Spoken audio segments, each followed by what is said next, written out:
Hola hermano, ¿cómo estás? Dios te bendiga en este día. Eh, pues bueno, estamos llegando casi al final de este trimestre. Y bueno, vamos a continuar con nuestro estudio de la epístola o la carta a los Efesios. Bien, vamos a orar y vamos a comenzar. Padre, te damos gracias en esta hora. Gracias Señor por tu cuidado. Gracias por los tiempos que tú nos has dado. Como dice tu palabra, hay tiempo para todo. Tiempo para eh, estudiar, tiempo para descansar, tiempo para casarse, tiempo para formar o tener hijos. Hay para todo hay tiempo. Tú nos des esa sabiduría para ver esos tiempos, Señor. Que no sea como nosotros queremos, sino como tú, Señor, lo anhelas y lo deseas, porque los tiempos tuyos son perfectos. Te agradecemos, oh Dios. Bendito seas en esta hora, en nombre de Jesús. Amén.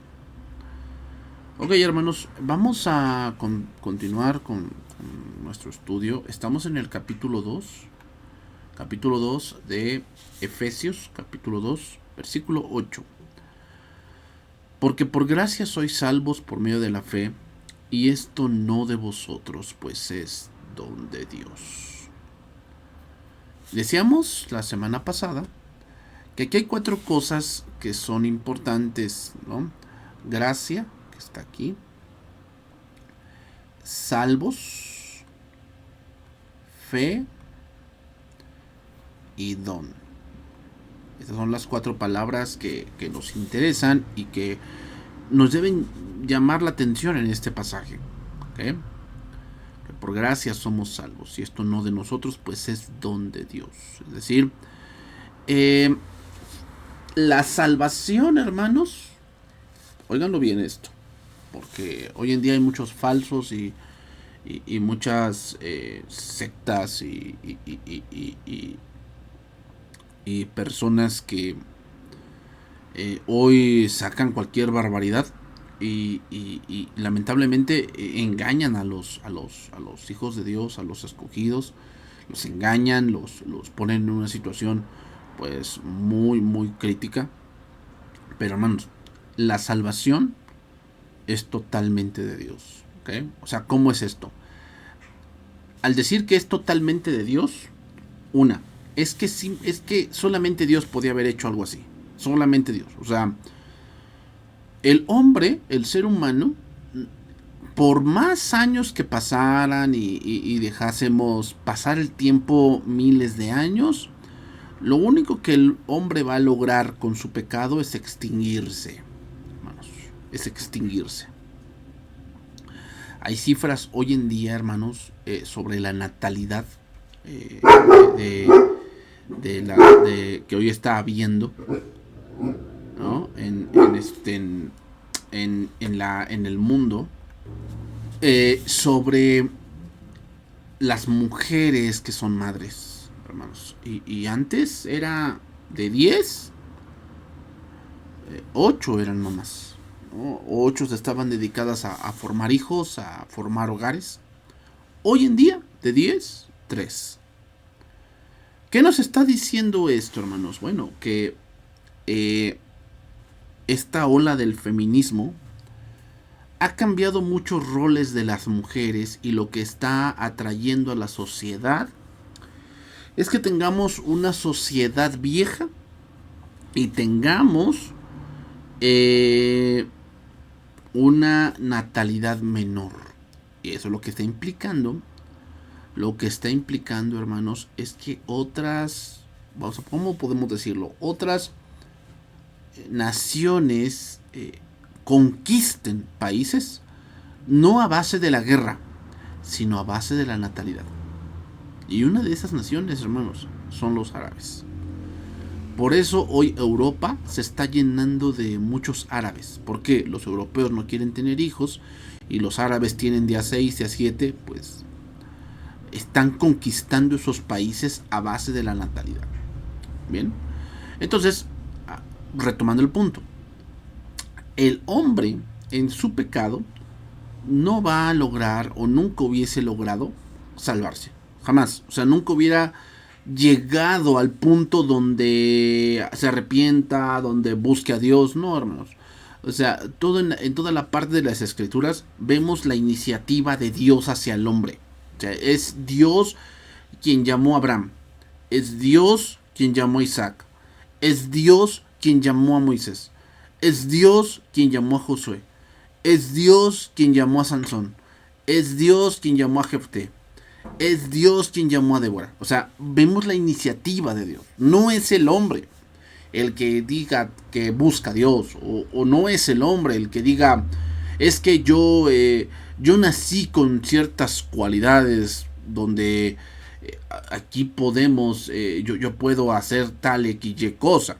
No, hermanos. Eso no es verdad. No es verdad. Entonces, por eso decimos que es un don de Dios. ¿Por qué? Porque es la iniciativa de Dios. Es la iniciativa de Dios hacia el ser humano, no porque el ser humano valga algo. O sea, en el sentido de que Dios vio algo en él que le interesó. No.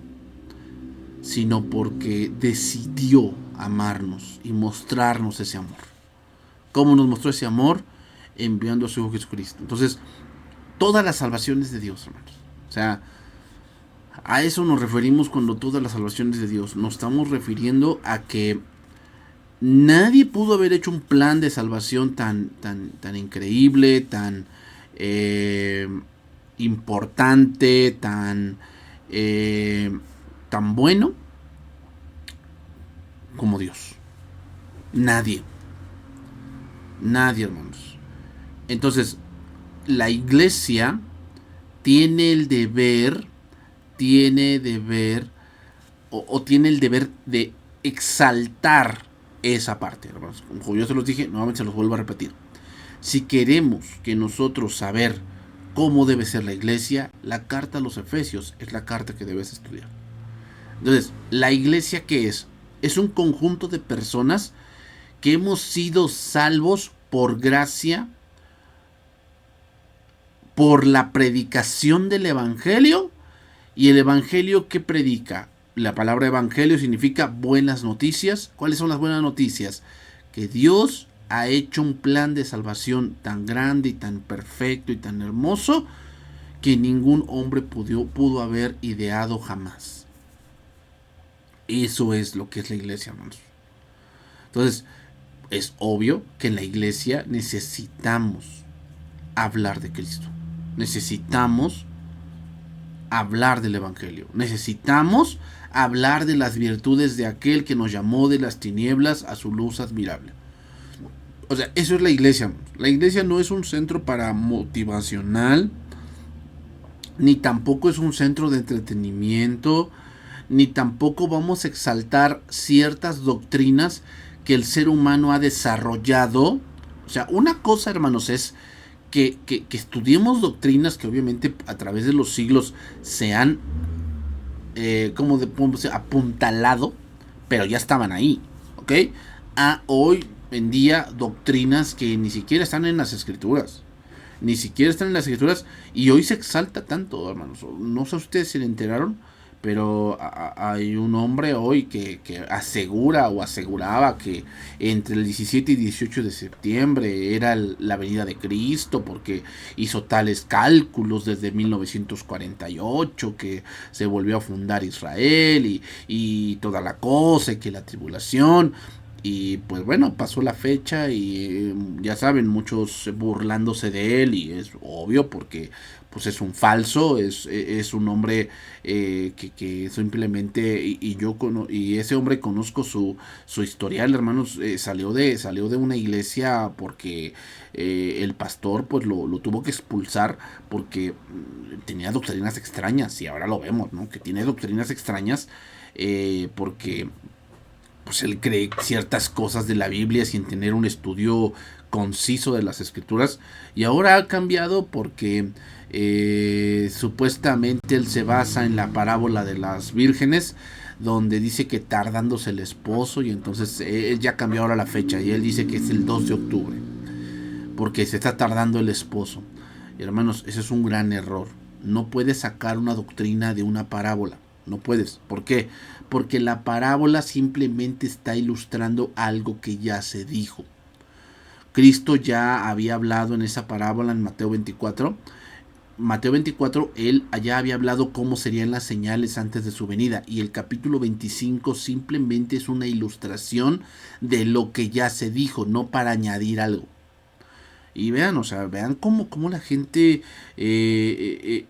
hace sus cosas, mete sus rollos y hermanos, o sea, mucha gente, créanmelo, mucha gente creyendo esa farsa, creyendo esa tontería, creyendo, perdónenme hermanos, esa falacia, esa eh, eh, palabras vanas y huecas, ¿no? O sea, creyendo todo eso.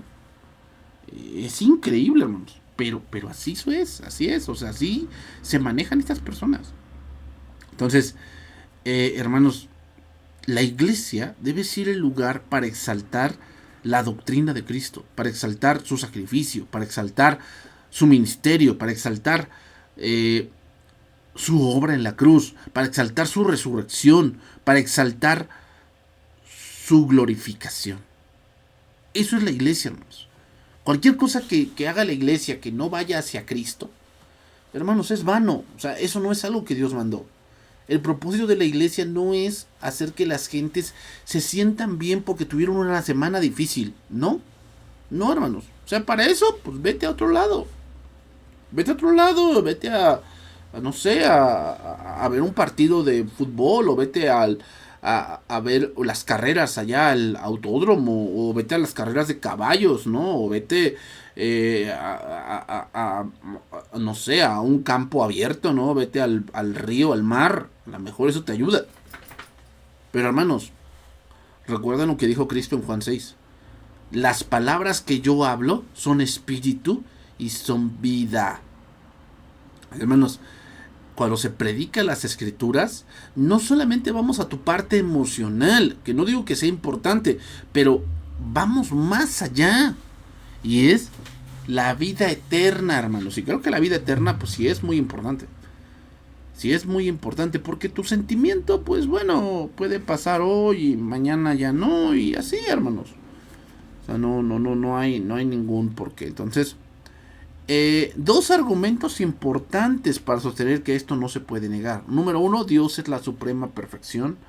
Y número dos, Dios es amor y el pecado es un crimen no solamente contra la ley de Dios, sino también contra el amor de Dios. Ok, entonces seguimos ahí, versículo número 9. Versículo número 9. Dice ahí, la salvación no por obras para que nadie se gloríe. La salvación no es un premio por las cosas buenas que hayamos hecho, sino que así que ninguno de vosotros puede jactarse de ser salvo. O sea, hermanos, otra vez la iglesia no es un lugar donde están los mejores. O sea, como se los dije la semana pasada, muchas veces tenemos el pensamiento de que el que está enseñando ahí enfrente es porque es el más bueno de todos. No es cierto. Eso no es cierto. O sea, ¿tú piensas que el pastor que está en tu congregación es menos pecador que tú? ¿Eso es lo que tú piensas?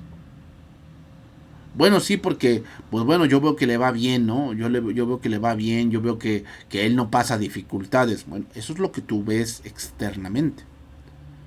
Pero hermanos, hay muchas cosas que a veces tú no sabes, que están ocurriendo dentro del seno de la iglesia y que el pastor pues, no puede hablarlo abiertamente porque no es lo correcto, no es prudente, no es algo que sea mi papel, no es mi rol andar contando las cosas que están ocurriendo. No es, hermanos.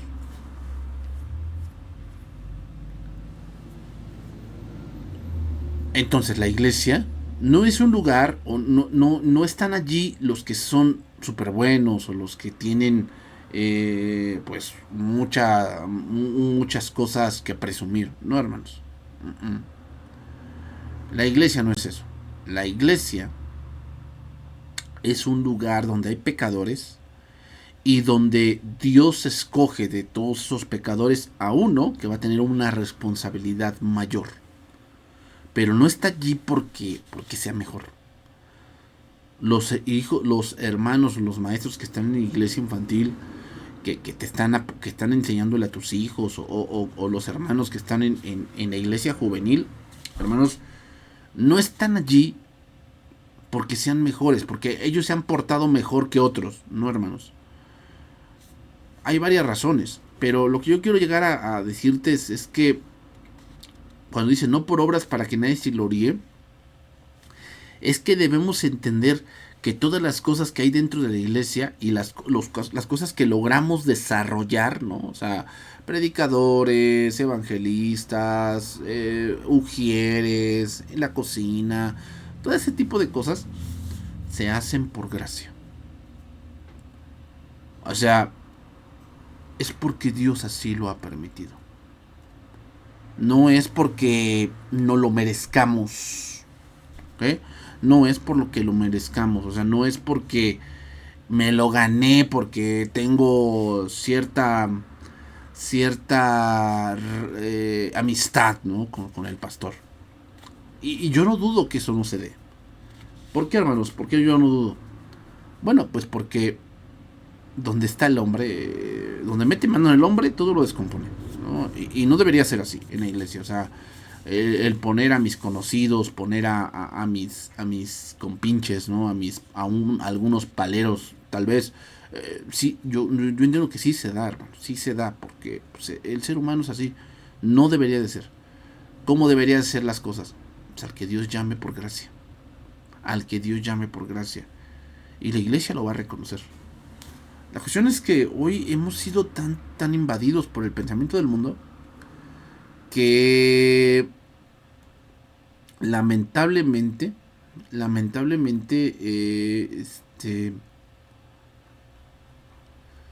pensamos que la iglesia debe manejarse como una empresa o debe manejarse como no sé, como una escuela y un jardín de niños, ¿no?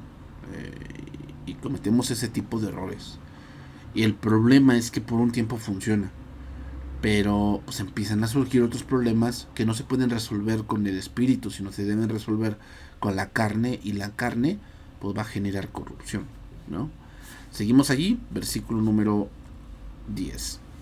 Porque somos hechura suya, creados en Cristo Jesús para buenas obras, las cuales Dios preparó de antemano para que anduviésemos en ellos. Debemos notar, al menos, que Pablo expresa muy claramente y dice que somos creados para buenas obras. No dice por buenas obras, sino somos creados para buenas obras. ¿Ok? Por cuanto la salvación es por gracia, somos creados de nuevo por Dios para buenas obras. Sabemos que todas las buenas obras no pueden restaurar nuestra relación con Dios. Pero ¿qué pasaría si el cristiano no hace buenas obras? Bueno, hay diferentes tipos de obras. Por decir, número uno, hay obras de la ley. ¿Qué son estas obras? Bueno, estas obras son buenas, pero no pueden salvar. O sea, las obras de la ley significa someternos a todas las cosas de la ley. O sea, a los 108 mandamientos que hay de la ley. Sí, porque no nada más son 10 mandamientos. Hay más de 100 mandamientos que se deben cumplir. ¿Okay? Entonces, las obras de la ley significa que yo me voy a someter a lo que dice, la ley en ciertos ámbitos, ¿verdad?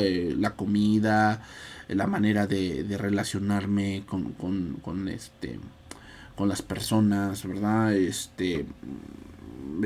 Cómo es la compraventa, cómo es adquirir un campo, cómo es la siega, cómo es la siembra, todo eso nos tenemos que poner, ¿no? El día de reposo, las lunas nuevas, las fiestas judías, o sea, todo eso son las obras de la ley, ¿ok? Entonces, los sacrificios, guardar ciertos días, todo eso nos referimos. Las obras muertas Es otro punto. Número 2, las obras muertas. Estas son las que uno hace para tratar de justificarse. ¿Cuáles son las obras muertas?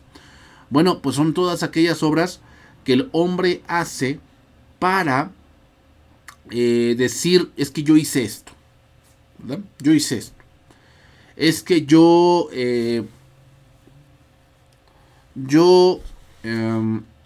fui a la villa. Es que yo arrullé al niño, ¿no? En diciembre y a mí me tocó tenerlo hasta el 2 de febrero, el día de la Candelaria. A mí me tocó tenerlo y hice un gran fiestongo y me gasté mucho dinero, ¿no? Eché la casa por la ventana. Y yo creo que eso es un gran aliciente, ¿no? Como algunos dicen, ¿no? Yo hice esto esperando que cuando llegue yo al cielo, pues tenga yo un mérito, ¿no? De poder entrar porque hice tal cosa. Esas son obras muertas, hermanos. Y las otras son las obras de las tinieblas y las obras de la carne. ¿Cuáles son las obras de la carne? Bueno, las tenemos allí en Gálatas, que son adulterio, fornicación, inmundicia, lascivia, idolatría, hechicería, enemistades, pleitos, celos, iras, contiendas, disensiones, herejías, envidias, homicidios. Estos son ejemplos que la Escritura da acerca de las obras. Todas estas obras Dios no las toma en cuenta, y mucho menos tienen que ver con nuestra salvación. Antes bien, si nosotros queremos ofrecer algo bueno para el Señor, primero el que tiene que hacer su buena obra en nosotros es Él. ¿Okay? O sea, a lo que voy, hermanos, es que la iglesia es un lugar donde las obras se basan en Cristo. No es que la obra me lleve a Cristo, no. Yo estoy en Cristo y hago buena obra. ¿Ok? Luego dice, porque somos hechura suya, hechura suya. Aquí la palabra hechura es una palabra griega interesante. La palabra es poema. Poema. De ahí viene la palabra castellana poema. Es decir, es un producto. Yo en esta semana, hermanos, visité a una hermana. Y visitamos, junto con mi esposa, visitamos a una hermana. Y ella en su patio tiene un árbol de tejocote. Tiene un árbol de tejocote. Y se está llegando ya la temporada de tejocote, ¿no? Para hacer ponche y dulce de tejocote y otro tipo de preparados. Y me llamó la atención que lo veo. Y yo había ido a la casa de esta hermana hace unos meses. Y el árbol estaba allí, pero sin nada, ¿no? Y ahora que lo volví a ver, estaba ya dando fruto. Ya se veía el tejocote y te daban ganas de arrancarlo, ¿no? Y de comer. Bueno, esa es la idea que está teniendo Pablo aquí. Somos hechura suya, o sea, somos... nuestra naturaleza ha sido cambiada de tal manera que demos fruto, hermanos. De tal manera que demos fruto.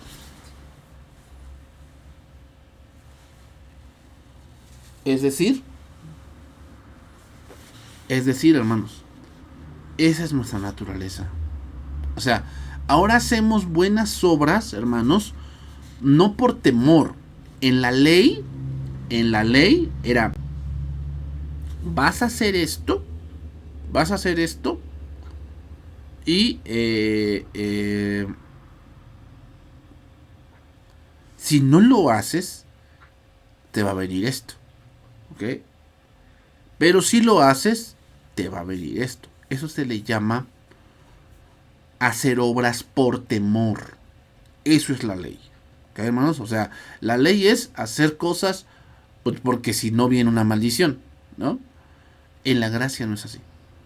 En la gracia no hacemos obras por temor, hacemos obras porque somos libres. ¿A qué me refiero porque somos libres? Pues somos libres del temor. O sea, yo entiendo, hermanos, que la parte, por decir, voy a decir algo así que a lo mejor suena un poco contradictorio. Pero vamos a ver así, si tú te enfermas y mañana no vas a la iglesia, mañana domingo, porque hoy estoy grabando este video entre viernes y sábado.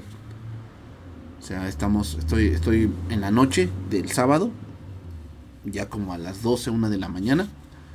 Eh, y mañana es domingo, ¿ok? Eh, y si tú te enfermas y mañana no llegas a ir al culto, ¿va a haber un castigo para ti? O sea, esa semana, pues te va a ir súper mal, te vas a enfermar o algo así. No, no, o sea, no. Ah, entonces quiere decir que no, que entonces no importa si no voy. No estoy diciendo eso. Si nos apegamos sencillamente a la idea que estoy dando, o sea, en la ley, ¿se acuerdan cuando David hizo un censo? Censos ya había habido, o sea, en el libro de Números hay 2 censos. El censo del pueblo de Israel cuando salió de Egipto y el censo del pueblo de Israel cuando iba a entrar a Canaán. ¿Ok? Y hubo 2 censos. Pero cada vez que se hacía un censo, tenía que pagar medio ciclo cada persona que era censada. Ese era el pago por el censo. ¿Por qué? Con eso recordaban que Dios había cumplido su promesa de que si eran un pueblo numeroso y que Dios les había prestado la vida para su gloria. ¿Ok? David hace el censo, pero no cobra el impuesto. Y entonces viene una consecuencia. ¿Se dan cuenta? O sea, la ley es, las cosas se deben de hacer de esta manera. Si no las haces de esta manera, va a venir una consecuencia. ¿Ok? Hoy sabemos que también vienen consecuencias. Pero ya no vamos a la iglesia por temor a que me vaya mal en la semana. No. Yo voy a la iglesia, hermanos, porque es mi necesidad. Porque he entendido que yo pertenezco a una familia cristiana. Pero que esa familia no está unida por la sangre. Está unida por los méritos de Cristo. Y entre más, hermanos, más estemos siendo formados a la imagen de Cristo, más unidos estaremos al cuerpo de Cristo. Eso es lo que la gente no entiende. Entonces, obviamente, tú, ¿qué pasa con un creyente que ya lleva 2 meses que no va a la iglesia? De repente llega a ir, ¿cómo se siente? Y la gente dice, ay, es que no lo arropan.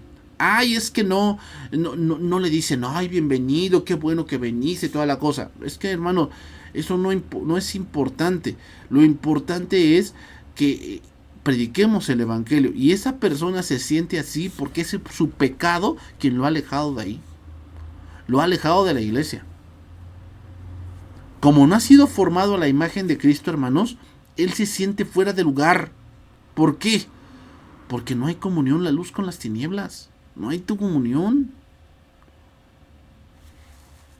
Entonces, retomo el ejemplo que estoy dando. Si tú te enfermas y no vas a la iglesia, ¿va a haber alguna consecuencia? O sea, Dios te va a castigar y como a David, ¿no? Le va a decir que te va a decir que te ofrece 3 cosas para que tú elijas qué quieres, cómo quieres que Dios te castigue. No, no, hermano, no. Pero sin duda, ese pan que se dio ese día, nunca más lo vas a volver a tener.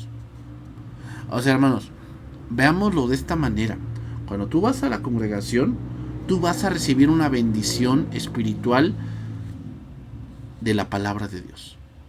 Cuando tú no vas a la iglesia, esa bendición espiritual no la podías obtener. Y no hablamos de dinero, no hablamos de posición económica, ese tipo de cosas, no. Hablamos de conocimiento de Cristo. Hablamos de crecimiento, hablamos de nutrición espiritual. ¿Por qué? Porque la palabra nos nutre, la palabra hace sabio al sencillo, la palabra nos quita lo tonto, hermanos, y nos hace sabios. Entonces tal vez tú decidiste no ir a la iglesia hoy y va a haber alguna consecuencia en el sentido de que Dios te va a castigar por eso y va a llover fuego del cielo. No pasa. Pero, tal vez esa riqueza espiritual que se iba a dar ese domingo o que se dio ese domingo y tú menospreciaste, era una riqueza que tú necesitabas en la semana o que tú necesitabas en tu vida en ese momento que estabas pasando y que tú menospreciaste. Y eso sí va a traer una consecuencia. Eso sí va a traer una consecuencia. Entonces, hermanos, estamos en la iglesia para hacer obras no por temor. No por temor, o sea, no porque me vaya a ir mal y llueva y menos en mi casa, ¿no? No, hermanos. Estamos en la iglesia para hacer obras porque esa es nuestra naturaleza. O sea, un cristiano, hermanos, da la ofrenda no porque lo obliguen, sino porque eso es lo que él es. O sea, el cristiano, hermanos, se complace en dar. Se complace en dar algo o poquito de lo mucho que Dios le ha dado. Se complace. ¿Por qué? Porque sabe que él quiere participar del reino de Dios. Pero tal vez no lo puede hacer predicando. Tal vez no lo puede hacer yendo a la India, ¿no? O a la China a predicar. No.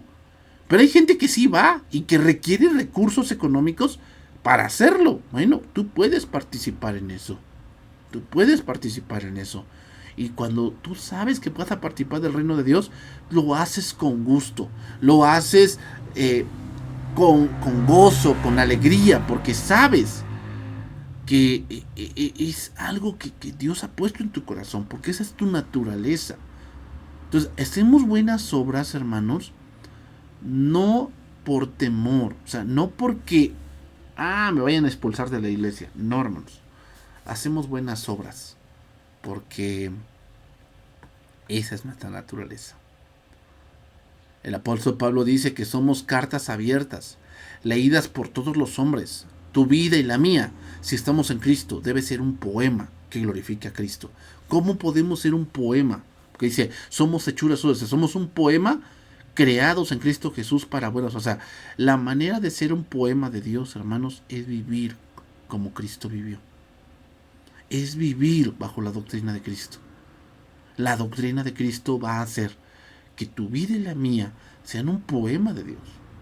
Sean un poema que glorifique a Dios. Sea un poema que le dé honra y gloria a nuestro Dios. Entonces, una iglesia que impacta, hermanos, no es una iglesia mega grande. Claro que impacta el número, ¿no? Dicen, ay, no, esa congregación está grandísima, ¿no? Pero lo que más va a impactar a la comunidad, hermanos, no es el número. ¿Sabes lo que más va a impactar a la comunidad? Lo que más va a impactar a la comunidad va a ser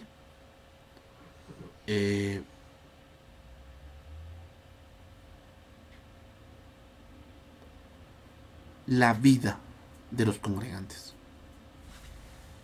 Dice la palabra en Hechos que ellos tenían buen testimonio de los de afuera. ¿Cómo es eso? ¿Qué buen testimonio? Pues que vivían de acuerdo a las enseñanzas de Jesús. Eso es ser poema de Dios, hermanos. Eso es ser poema de Dios. Entonces, hermanos,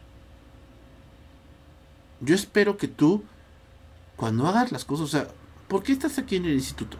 ¿Por temor? ¿Por temor? O sea, ¿tienes miedo de que si no me meto al instituto ya no sirvo a Dios? No, hermanos, no has entendido.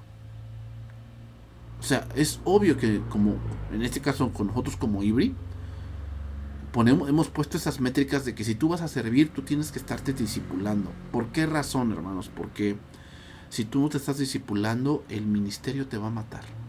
Porque no puedes hacer las cosas del espíritu en la carne. No. Tienes que hacerlo en el espíritu. Pero si tú estás pensando que tú haces esto para que te dejen servir, porque si no, pues se enojan, tú no has entendido que esto no es por el bien mío, es por el bien de la iglesia. Tú perteneces a un cuerpo.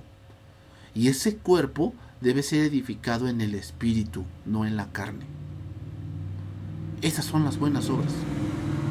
Las buenas obras no son para salvarte. Las buenas obras son porque ya eres salvo. Que Dios te bendiga. Y nos vemos la siguiente semana. Bendiciones.